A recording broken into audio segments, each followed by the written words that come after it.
Ces gens-là ont fait des choses terribles pour. Regardez, lorsque le top management prend, ça devient la régie du terminal à conteneur. Dès qu'ils prennent le truc, ils baissent les frais de prestation de 10%. Oui. Je dis le premier jour. Oui. Première mesure phare du top management de la régie à terminal à conteneur, c'est de baisser les prix des prestations. Dites-moi comment une entreprise, alors que c'est Bolloré, ces prix croissaient d'année en année. Les prestataires étouffaient. Les gens étouffaient. Dites-moi comment une entreprise qui vient d'arriver décide de baisser. Et engranger des bénéfices. Et plus grave, elle réalise un chiffre d'affaires, c'est-à-dire en 6 mois, près de 24 milliards. Là, M. Bolloré, écoutez, je vous ai dit que la confession là, c'est une déclaration de guerre. C'est la convention, c'est la guerre. Ça va se terminer comme ça. Il faut qu'on explique au Camerounais comment les gens ont pu signer une telle chose pour leur pays. Bolloré, c'était 3 milliards, c'est moins de 4 milliards par an. En 6 mois, la région du terminal à conteneur donne à l'État du Cameroun près de 24 milliards de francs, M. Bertoudi. Ça sort d'où? Le crime du Cameroun, le crime du PAD, le crime de la régie à terminal à conteneur, c'est quoi? C'est qu'ils ont montré au monde entier qu'il y a beaucoup d'argent au port. Oh, oui. Ils ont montré au monde entier au Camerounais qu'il y a beaucoup d'argent au port. Et cet argent partait donc où? Et que le port à lui seul peut financer une grande partie du budget du Cameroun. C'est tout. Que le port à lui seul, s'il est bien géré, peut sortir de la misère près de 15-20% des Camerounais. Je dis rien que le port. Le crime du Cameroun et le crime de la régie de terminal à conteneur du PAD actuellement, ce que M. Bolloré, mais ce n'est pas lui qu'il faut voir, ce que ces agents de Yaoundé, ce que l'État profond de Yaoundé n'accepte pas, ne tolère pas, c'est qu'on a révélé aux Camerounais le stock d'argent qu'on a pillé pendant 15 ans et qui est sorti du Cameroun parce que des mafieux camerounais sont allés signer un accord de crime avec M. Bolloré. C'est de cela qu'il s'agit, M. Bertoudi. Dites-moi où le port a pris l'argent. On peut rapidement faire les calculs, hein, si mais en 20... Dis, moi, je ne parle pas. Moi, je vais vous lire les chiffres. Laissez-moi. Parce que là, on me provoque. Je vais lire les chiffres. En moins de... C'est en 6 mois. Du 1er janvier 2020, 31 juillet 2020. 23 milliards et demi. Engrangés et demi. En 6 mois. Ça veut dire que ça veut dire qu'en 12 mois, on a 46 milliards minimum. Vous multipliez par 15. Très bien. La même année, vous avez un investissement de la même entreprise. Même année. Rien que pour créer un réseau de potable au port. Je dis qu'on parle seulement de ça. Ce que Bolloré n'a même fait, le port ressemblait à un cimetière. C'était un endroit triste et effrayant quand vous y arrivez. La même entreprise, la même année, le top management de régie à terminal conteneur mobilise 26 milliards 281 698 160 francs pour créer un réseau de potable au port du Douala, au port autonome du Douala. Vous vous rendez compte? Et pendant 15 ans, ce voyou et ses réseaux de Yaoundé n'ont pas été capables d'investir même 5 francs pour mettre un réseau de potable au port. Ça veut dire que si vous avez soif, vous allez boire de l'eau. Vous plongez à la main. C'est bon. Les usages domestiques les plus élémentaires qui ne doivent pas manquer dans un port. Bolloré n'a pas été capable d'investir 5 francs. Je dis en moins de 6 mois. Et c'est dans le cahier de charges. C'est écrit, mon cher maître. Les gens mobilisent près de 25 milliards de francs en moins de 6 mois pour financer. Je ne reviens pas sur l'acquisition des équipements nautiques que nous avons célébrés. Oui, tout à fait. Vous voulez qu'on dise bien? C'est-à-dire que la flotte là, 5 milliards de francs CFA, pour les deux, complétés pour les 2 dragues, mobilisés sur fonds interne, M. Bertoudi, sur fonds interne. Ce que le port n'a pas été en mesure de faire, c'est M. Bolloré. Je prends seulement ces aspects. Je ne reviens pas sur la sécurisation de tout le patrimoine du port autonome en termes de territoire. Je ne reviens pas dessus, les travaux. Je ne reviens même pas sur, là, le pays est actuellement en train de reconstituer l'ancien Capchi, notre parc en termes de bateaux. Le pays est en train de reconstituer ça actuellement. C'est-à-dire que cette décision sort alors que le pays est en train de dévoiler sa stratégie de valorisation de toutes ses façades maritimes. Un projet révolutionnaire qui va créer des milliers, des centaines de milliers d'emplois au Cameroun dans les années qui viennent. Cette décision sort. Vous voulez pas le voir qui est à l'œuvre? Qui a intérêt à ce que le port autonome échoue? Qui a intérêt pour que les performances, les capacités réelles de notre port ne soient pas valorisées et mises sur la place publique? Qui a intérêt, M. Bertoudi? Non seulement Bolloré, mais l'État profond. L'État profond. Ceux qui ont signé cet accord honteux, compte de 2004 qui a donné le terme qui a enterré au moins 40 milliards de francs par an, c'est-à-dire que... Je dis 40 milliards. On vous dit qu'en 6 mois, il a fait 24 milliards. 40 milliards comment? C'est-à-dire que je suis en train de vous dire, monsieur. C'est parce que je veux que vous qu'on retienne le chiffre annuel. Tout à fait. En 6 mois, le bilan en 6 mois, en termes de 24 milliards de francs. 6 mois.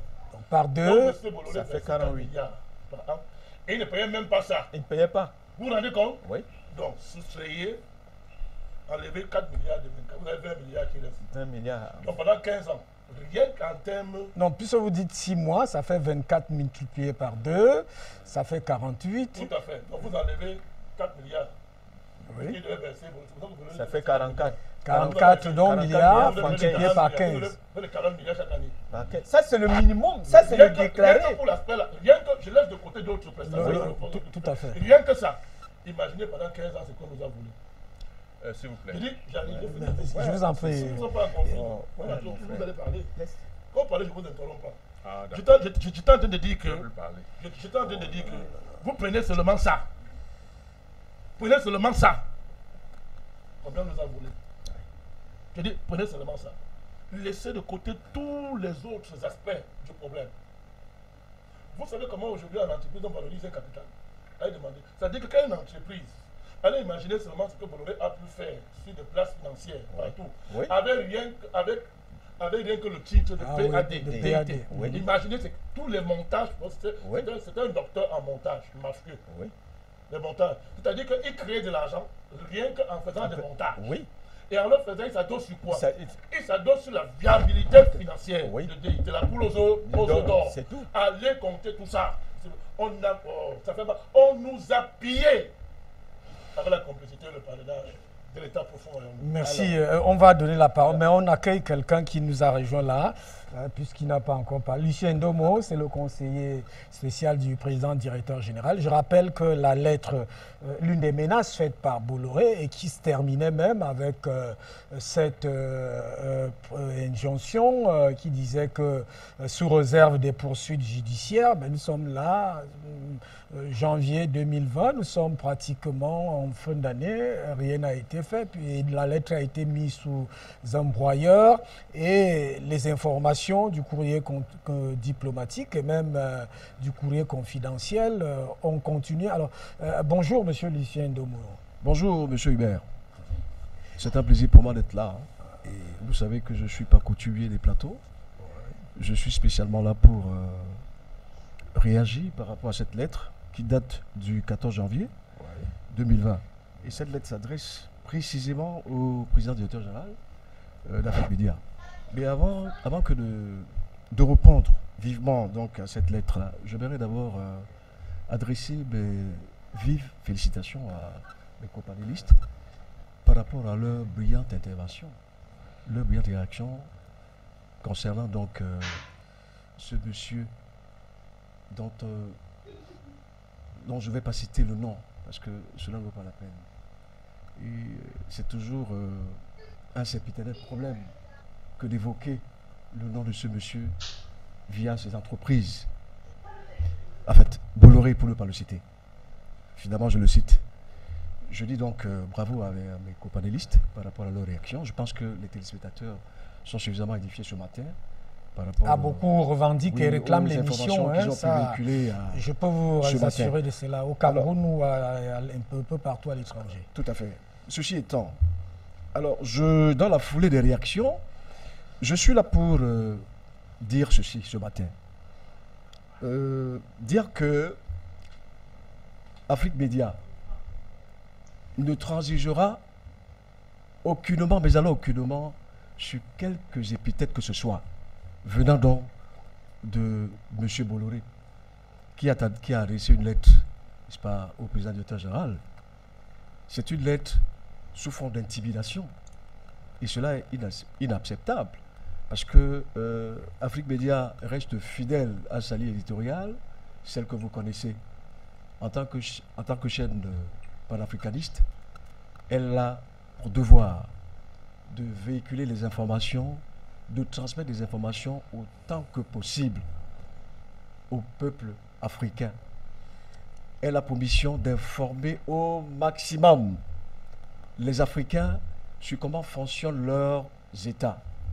Alors la lettre, précisément, fait remarquer que, fait état de ce que Afrique Média, à travers 2 courriers confidentiels, aurait donc commis des articles diffamatoires, faisant état donc de ce que la chaîne aurait donné des informations non avérées, aurait donc donné des informations qui compromettraient donc l'image de marque de la société Bolloré et son fonctionnement.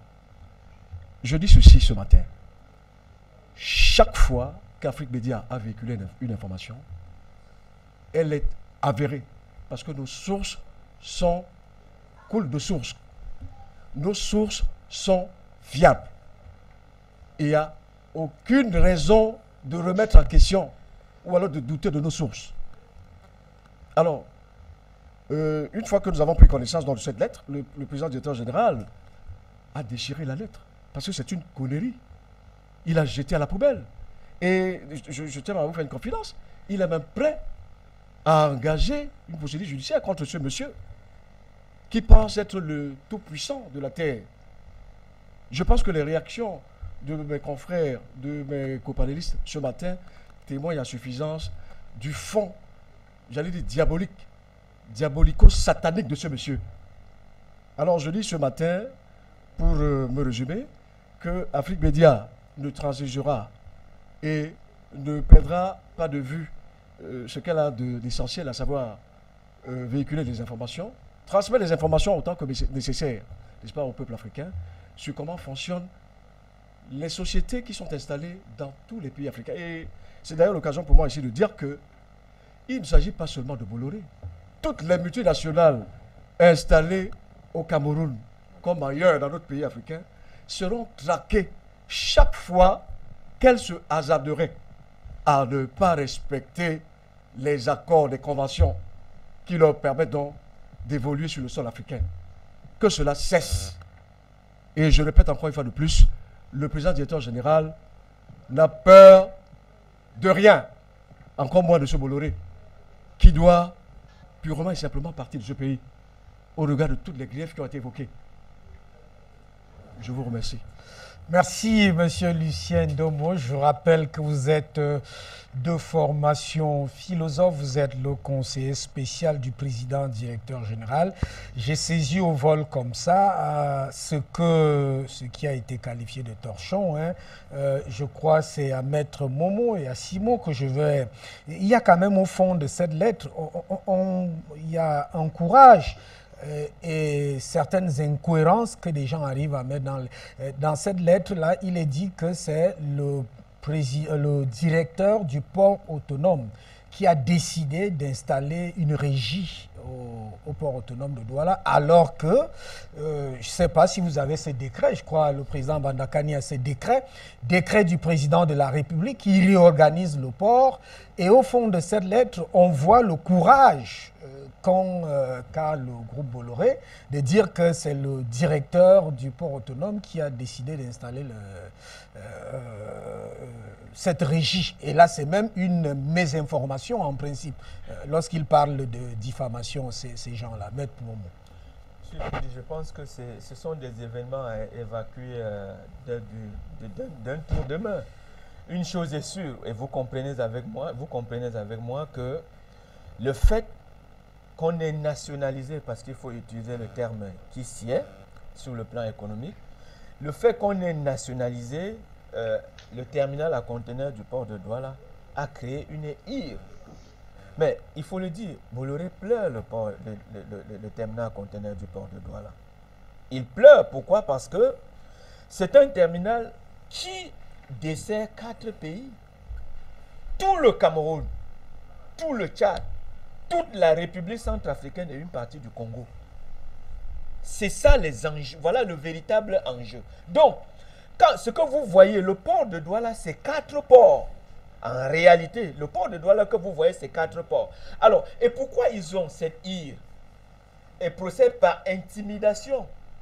Les 17 lettres qu'il vient de présenter. Et pas mésinformation. Je voudrais qu'on insiste là-dessus. C'est-à-dire que... ce n'est pas la mésinformation. Ils savent.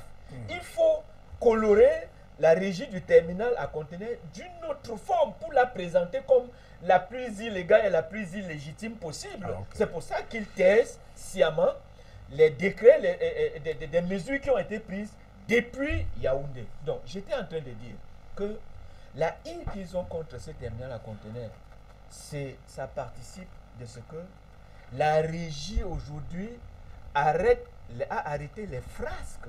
Quand on parle de frasques, ça a des tentacules. Monsieur Hubert Etundi, président Bandakani, tout à l'heure vous l'avez évoqué. Lorsque vous avez la responsabilité de charger et de décharger les navires, il y a une affectation des destinations de ces marchandises. Alors, quand vous déchargez les armes, vous les destinez, vous dites, ici c'est la D15. C'est-à-dire, elle est destinée à un pays autre. Elle va au Tchad, elle va en République centrafricaine. Et comme nous savons qu'auparavant, c'était des pays instables à cause des mouvements rebelles, alors les autorités camerounaises perdent l'œil dessus. Alors, les marchandises qui sont destinées au Tchad et au 15 font un détour à Douala et sont dépotés dans quelques magasins que ce soit. Alors, vous voyez que non seulement la douane qu'on devait payer au dernier poste de frontière au niveau du Cameroun, le trésor public la paie, mais aussi et surtout, on crée de façon légale une insécurité. Parce que lorsque ces armes sont dépotées à l'intérieur du territoire national, vous ne maîtrisez plus le circuit de distribution ou le circuit d'emmagasinage. Autre chose, à partir du moment où la marchandise qui était destinée hors du Cameroun, qui bénéficiait de la D15, elle n'a pas traversé la frontière. Comment faire pour procéder à l'apurement? Alors un autre réseau s'installe. Des dossiers voyage où on fabrique des faux cachets du dernier poste de douane, on appose sur des documents pour venir faire l'apurement au niveau de la douane. C'est ça, les frasques financières. Voilà l'essentiel des frasques financières. Et comme ils sont en même temps enleveurs, accognés et tout ce que vous pouvez, comment est-ce que nous, dans un pays organisé, on a pu accepter que des choses pareilles? Alors, l'insécurité qui trouble le Cameroun aujourd'hui, dans toutes ses frontières, elle se justifie par le fait qu'à un moment donné, on a perdu le contrôle là où on devait avoir l'œil ouvert 24 heures sur 24. Merci. Alors,